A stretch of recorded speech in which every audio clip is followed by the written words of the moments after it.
3막 보안 구축 지원을 위한 시큐리티 라이브러리 Security Enhanced Linux 설명을 하게 될 한국 레드햇의 허경입니다. 오늘 소개해드릴 내용은 Security Enhanced Linux라고 하는 SE 리눅스에 대해서 말씀을 드리게 될 거고요. 여기에 대해서 전반적인 SE 리눅스에 대한 접근 제어 방식에 대한 이야기, 그 다음에 SE 리눅스의 역사, 그리고 보안 모델, 이런 여러 가지들에 대해서 말씀을 드리게 될 거고요. 이 SE 리눅스를 실제로 사용하는 데 있어서 필요한 트러블 슈팅하는 그런 기술에 대해서도 잠깐 언급을 하고 SE 리눅스가 동작하는 내용에 대한 이해를 하는 그런 시간이 되도록 설명을 드리고자 합니다. 먼저 SE 리눅스, Security Enhanced Linux라고 하는 용어에 대해서 먼저 말씀을 드리겠습니다. 이 Security Enhanced Linux는 말 그대로 보안을 강화한, 리눅스에서 보안을 강화하는 하나의 방식으로 제공이 되고 있는 것입니다. 이 보안을 강화하는 여러 가지 내용 중에서 강제 접근 제어 방식을 채택하고 있는 내용이고요. 지금 엔터프라이즈 환경에서 사용하는 리눅스 시스템에서 보안을 강화시키기 위한 하나의 방법으로 Security Enhanced Linux를 사용하실 수가 있습니다. 여기에 대해서 오늘 잘 설명을 드리고 많은 개발자나 시스템 관리자들이 이 SE 리눅스를 잘 이해하고 적용하실 수 있도록 하는 그런 내용이 되도록 설명을 드리고자 합니다.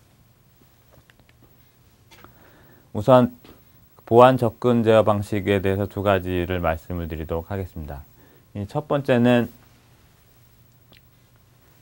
Discretionary Access Control, DAC라고 흔히 얘기를 하는데요. 이 DAC는 임의로 접근을 제어하는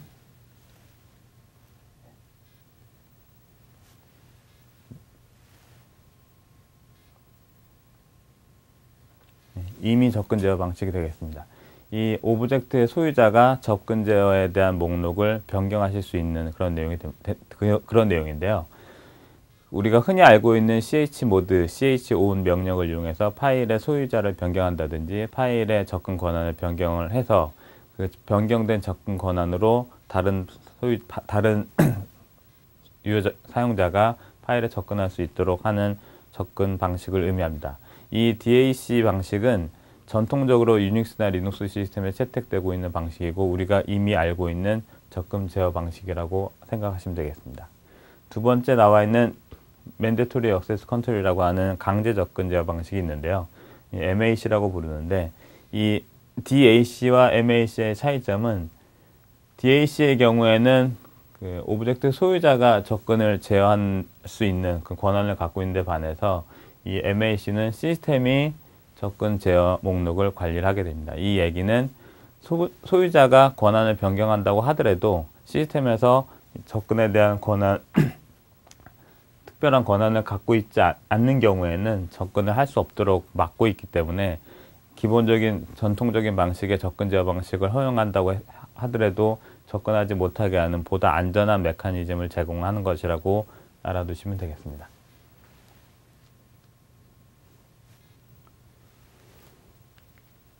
이 SE 리눅스는 바로 이제 강제 접근 제어 방식을 채택하고 있는데요.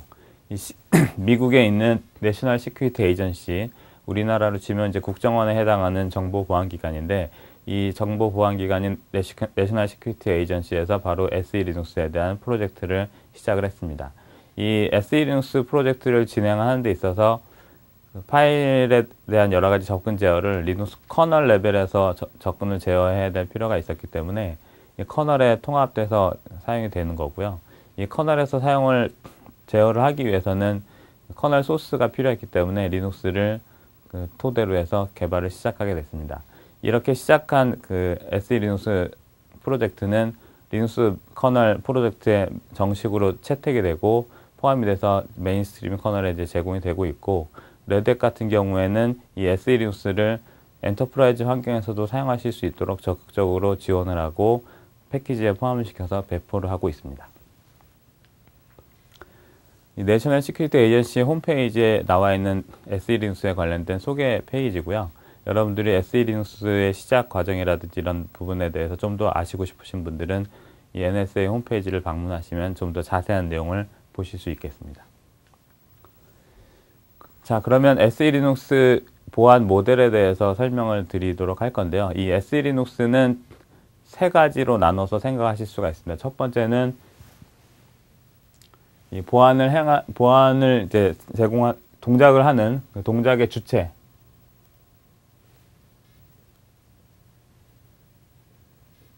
동작의 주체가 있고요. 그 다음에 이 동작을 하는 대상이 있는데 주로 이제 파일이 동작을 받는 어떤 주체가 접근을 하는 대상들이 주로 이제 파일이 되겠습니다. 이 파일이 되는 이유는 리눅스 시스템에서 모든 대상을 파일로 만들어서 간주해서 보여주고 있기 때문에 대부분의 파일이나 디렉토리가 대상이 된다고 생각하시면 되겠고, 여기에는 이제 스페셜 파일, 디바이스 파일이라든지 이런 것들이 이제 스페셜 파일에 해당하는데, 이런 것들도 포함이 돼서 디바이스 파일이나 뭐 소켓, 포트 이런 것들도 모든 대상에 포함이 됩니다. SE리눅스 보안 모델의 가장 핵심은 이런 주체가 대상에 접근을 할 때 어떤 행동을 하느냐, 파일을 생성을 하거나 뭐 실행을 하거나 이런 행동을 할 때 이루어지는 사항에 대해서 보안을 적용한다라고 보시면 되겠고요. 이거를 좀 더 알아보기 쉽게 도표로 그림으로 설명을 더 드리게 되면, 어떤 프로세스가 존재할 때 이 프로세스를 주체로 보고요.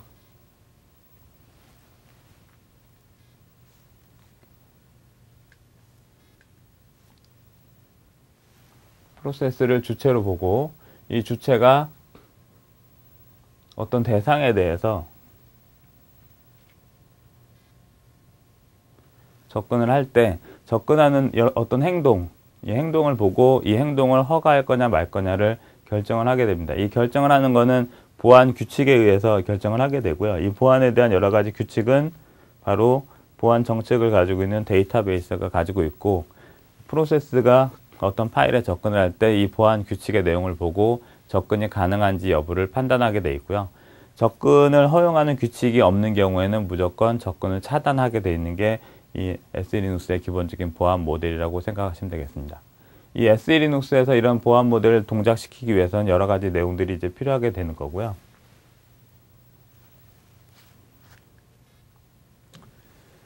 첫 번째로 이런 내용들을 확인하기 위해서 모든 파일들은 컨텍스트를 가지고 있게 됩니다. 모든 파일, 오브젝트, 모든 파일, 소켓, 뭐 여러 가지들이 이제 오브젝트에 해당하는데, 이런 모든 오브젝트와 파일들과 서브젝트, 프로세스라고 주로 이제 프로세스가 서브젝트가 되는데요. 이런 모든 오브젝트와 서브젝트들이 시큐리티 컨텍스트, 보안 문맥이라고 하는 시큐리티 컨텍스트를 모두 가지고 있습니다. 이 시큐리티 컨텍스트를 통해서 여기에 접근을 할 수 있는지 없는지에 대한 여부를 판단을 하게 되는 거고요. 이 시큐리티 컨텍스트는 기본적인 전통적인 방식의 파일 시스템에는 기록이 되어 있지 않기 때문에 파일 시스템 확장 속성으로 이 시큐리티 컨텍스트를 다 가지고 있게 되어 있습니다.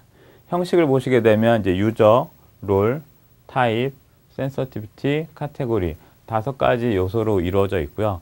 예를 들어서 보시게 되면 시스템 언더바 U, 오브젝트 R, HTTPD, exec, S0, C0와 같은 이런 형태로 되어 있고, 각각의 구분을 콜론으로 구분을 해서 그 내용을 가지고 있게 되어 있습니다.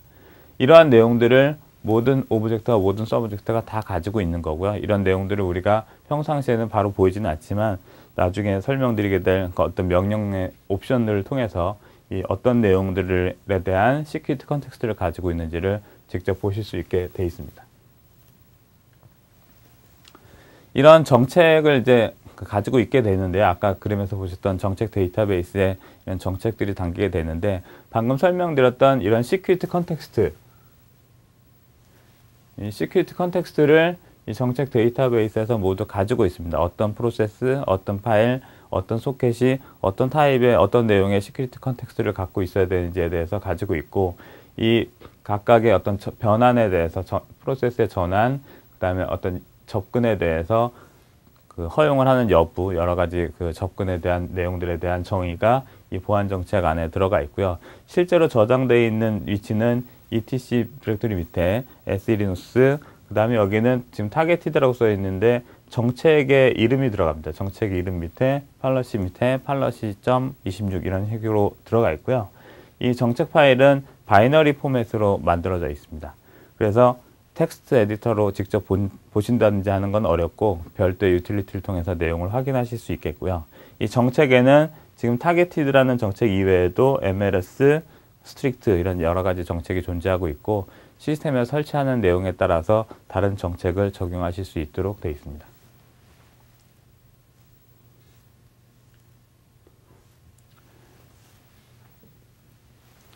자, 그러면 이 SE리눅스가 동작하고 있는지 여부를 확인하실 수 있는 명령어들을 몇 개 소개를 해드리게 될 건데요. 첫 번째는 getInforce라고 하는 명령입니다. 여기에서 이제 getInforce, enforce라는 뜻이 SE리눅스가 강제를 하고 있는지 안 하고 있는지에 대해서 설명을 알려주는 의미라고 보시면 되겠고요. getInforce라는 명령을 했을 때 enforcing이라는 결과가 나온다고 하면 지금 현재 SE리눅스가 강제 상태로 적용을 하고 있어서 정책에 어긋나는 행동은 모두 차단이 되고 그런 내용이 모두 기록이 된다라고 알아두시면 되겠습니다.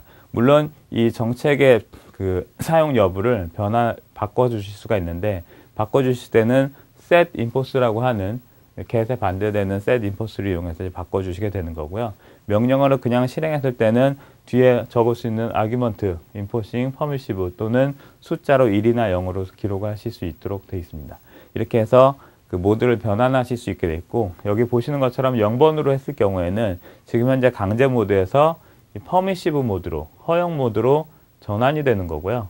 SE리눅스를 허용 모드로 바꾸게 되면 SE리눅스가 접근하지 못하도록 차단되어 있는 내용에 대해서 실제로 접근을 차단하진 않고 로그 기록만 남기고 접근을 허용하게 됩니다. 이 허용 모드를 두는 이유는 허용이 제대로 접근이 안 될 경우에 어떤 내용에 의해서 어떤 정책에 의해서 접근이 차단되는지 여부를 확인을 하고 실제로 동작을 시킬 수 있도록 하기 위해서 존재하는 거고요. 이렇게 허용 모드로 바꾸신 다음에 getInforce 명령을 다시 해보시게 되면 permissive라는 용어로 다시 시스템의 상태가 바뀌어 있는 것을 아실 수가 있습니다. 이 강제 모드와 허용 모드는 시스템 동작 중에 언제든지 이 setInforce 명령을 이용해서 바꿔주실 수 있고 getInforce 명령을 이용해서 다시 확인하실 수 있도록 그렇게 제공이 되고 있습니다.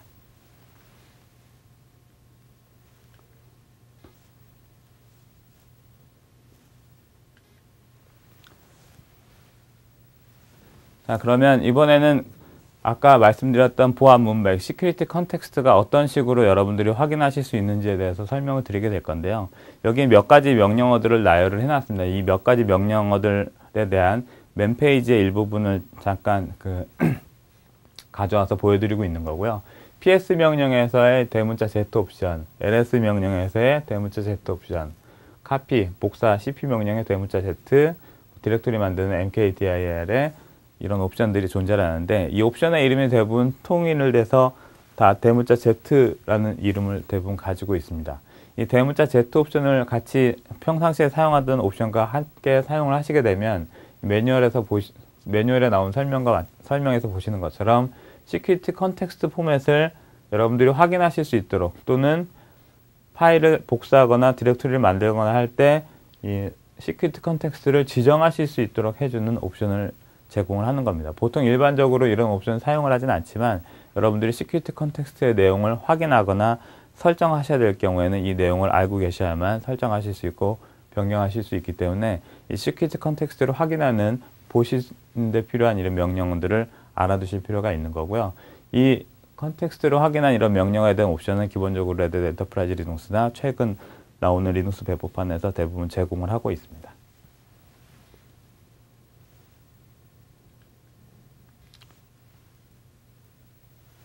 자, 그러면 이번에는 프로세스에 대해서 볼 건데요. 이제 파일에 대한 오브젝트에 대한 내용을 확인했고요. 프로세스의 경우에도 PS 명령의 Z 옵션을 같이 넣었을 때 다음과 같이 이런 형태의 내용을 보시게 됩니다. 제가 왼쪽에 빨간색으로 약간 다르게 표시를 해놓은 부분이 있는데요. 여기 레이블이라고 이제 표시가 되고 있는데 이 레이블이라고 하는 부분이 바로 Z 옵션을 줬을 때 나타나는 부분이라고 보시면 되겠고 여기에 보여지는 이 내용이 바로 아까 보셨던 시큐리티 컨텍스트의 내용이 되겠습니다. 시스템이 시작할 때 가장 처음 시작하는 init 프로세스부터 시작을 해서 모든 프로세스들이 이 시큐리티 컨텍스트를 전부 가지고 있습니다. 여기서 보시는 것처럼 init 프로세스는 initT라는 타입의 컨텍스트를 가지고 있고 커널 스레드 같은 경우에는 커널 T 그리고 각각 데몬별로 데몬 프로세스별로 각각의 이름을 갖고 있는 여러 가지 데몬 이름과 연관된 이름을 가지고 있는 프로세스의 타입들이 표시가 되고 있고요. 우리가 흔히 이제 많이 알고 있는 웹서버 같은 경우도 httpd_t 이런 형식으로 그 이름을 가지고 있는 것을 여러분들이 확인해 보실 수가 있습니다.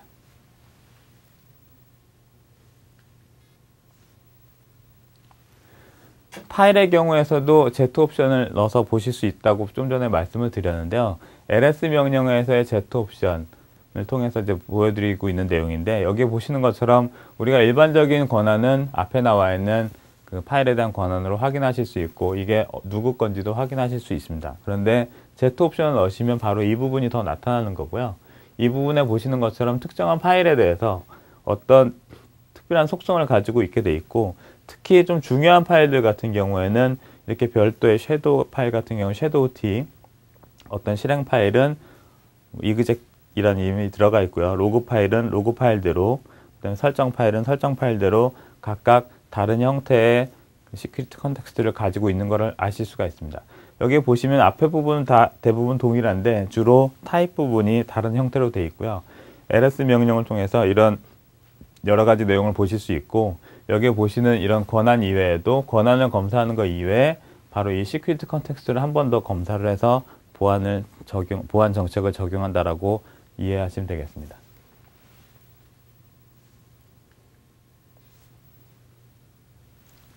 자, 그러면 이 SELinux 보안 정책을 위반했을 때 어떤 일이 생기는지 간략하게 설명을 드리도록 하겠습니다.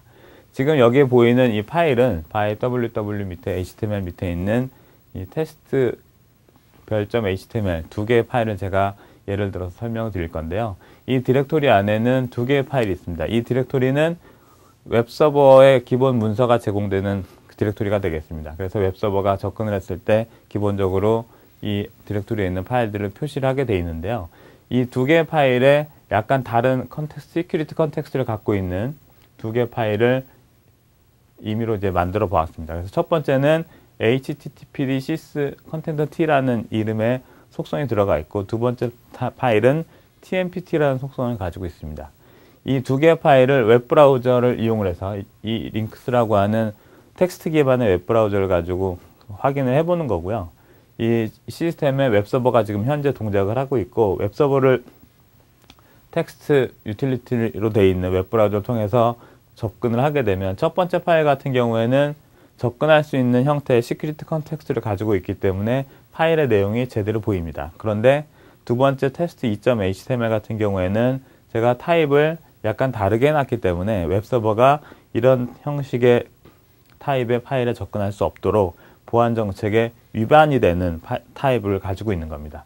이런 경우에 똑같이 접근을 했을 때 이 파일 테스트 1.html은 접근이 용이하지만 테스트 2.html은 여기 보시는 것처럼 접근을 할 수 없는 파일 포맷을 가지고 있는 파일 권한을 갖고 있는 걸로 확인이 되고 있고요. 근데 우리가 전통적으로 알고 있는 DAC 방식으로 봤을 때는 이 other에 대해서 읽기 권한이 있기 때문에 아파치 웹서버가 접근하는데 아무런 문제가 없는 것처럼 보이지만 SELinux가 동작할 때는 이것만 검사하는 게 아니라 이거 하나 더 검사하기 때문에 여기에서 보안 위배 사항이 나타나는 거고요. 이에 따라서 접근이 차단돼서 이 페이지를 보실 수 없게 되는 겁니다.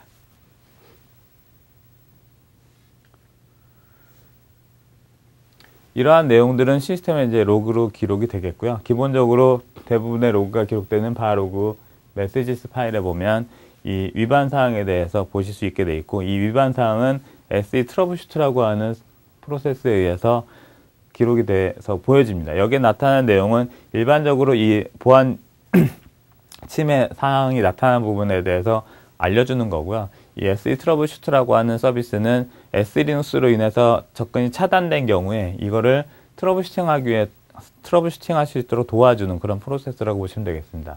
이 내용을 보시게 되면 SELinux가 HTTPD 프로세스가 이 파일을 접근하는데 에러가 생겼다, 막고 있다라고 얘기를 하고 있는 거고요.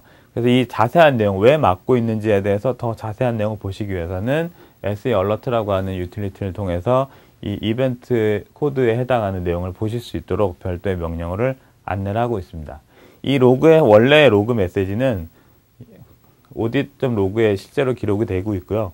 이 원래 로그 메시지에 AVC 타입으로 되어 있는 로그 엔트리를 보시게 되면 실제 커맨드, 실행한 커맨드와 접근한 파일의 위치, 그 다음에 여기에 대한 파일 시스템 아이노드 번호, 접근한 컨텍스트의 시큐리티 컨텍스트 접근을 받은 이제 컨텍스트에 대한 내용들이 표시가 되고 있는데, 이 audit.log는 직관적이지 않고 보기 좀 어렵기 때문에 이걸 좀 더 알기 쉽게 바로그 메시지스 파일에 기록을 하고 있는 거고요.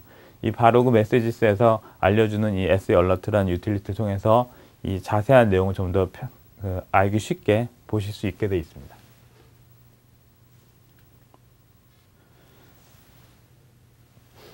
그래서 이 SE 얼러트 명령을 바로그 메시지에 나타난 SE 얼러트 -L 해서 시작하는 이 명령을 실제로 실행을 해본 겁니다. 실제로 실행을 하게 되면 바로그 메시지에 기록된 것과 동일한 내용의 로그 메시지가 출력이 되고요. 그 밑에 이 문제를 해결하는 방법에 대해서도 같이 언급을 해주고 있습니다. 그래서 접근이 차단된 내용에 대해서 알려주고, 이 접근을 해결할 수 있는 방법에 대해서도 같이 설명을 해주고 있고요. 이 파일에 대한 기본 레이블이 HTTP sys 컨텐트 t라는 타입으로 되어 있어야만 접근이 가능하다라고 설명을 하고 있고, 이 접근을 할 수 있게 하기 위해서 어떤 명령어를 써서 접근을 허용하는지에 대해서도 소개를 하고 있습니다. 여기에 나타난 내용대로 명령을 실행하게 되면 접근이 안 됐던 그 파일에 대해서 접근할 수 있도록 조정을 하실 수가 있는 거고요.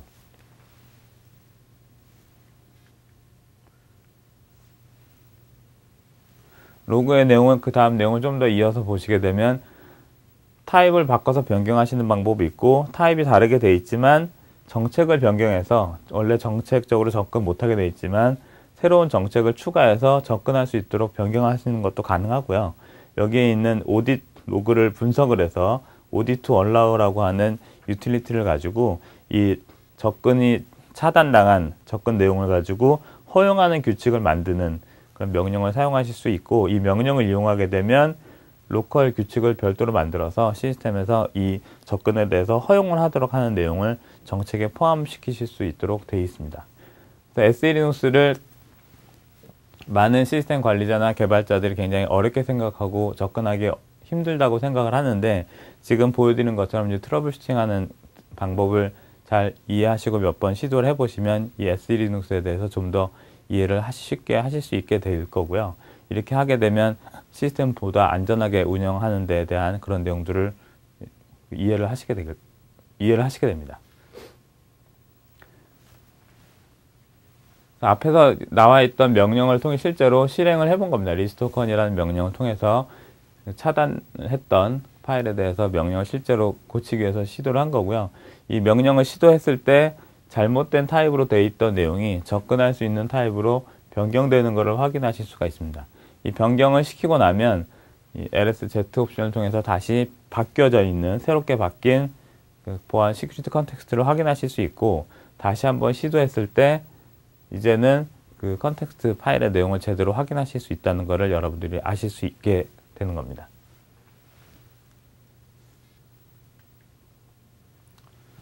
다시 한번 전체적으로 정리를 해서 다시 한번 말씀을 드리도록 하겠습니다. 처음에 나왔을 때 HTTP 프로세스, 어떤 프로세스 서브젝트가 어떤 파일에 대해서 접근할 때 보안 정책 데이터베이스에 있는 내용을 보고 검사를 수행을 해서 접근할지 말지에 대한 그 결정을 내린다고 했는데요. 지금 보여드린 예제를 봤을 때 이 웹서버 같은 경우에는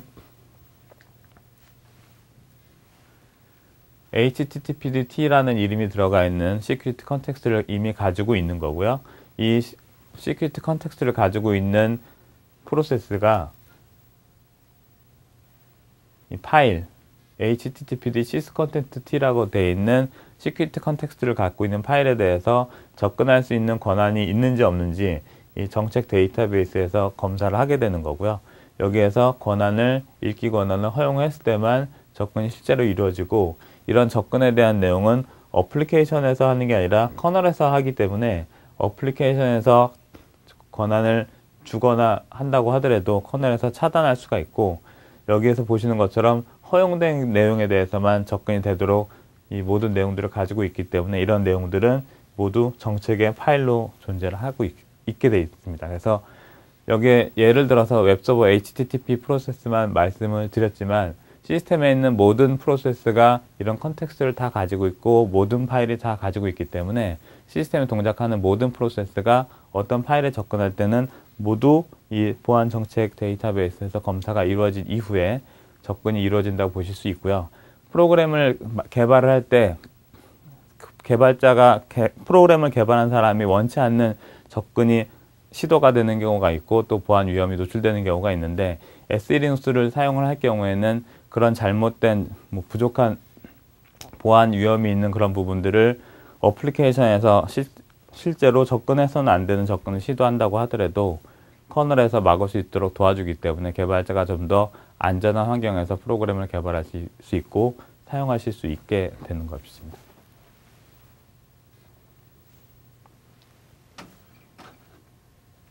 여기까지 해서 SE리눅스에 대해서 설명을 드렸고요. 좀 더 자세한 내용을 보고 싶으시면 저희 레드햇 홈페이지에 나와 있는 동영상으로 되어 있는 자료나 SE리눅스와 관련된 교육과정을 통해서 좀 더 자세하게 더 깊게 배우실 수 있는 기회가 있고요.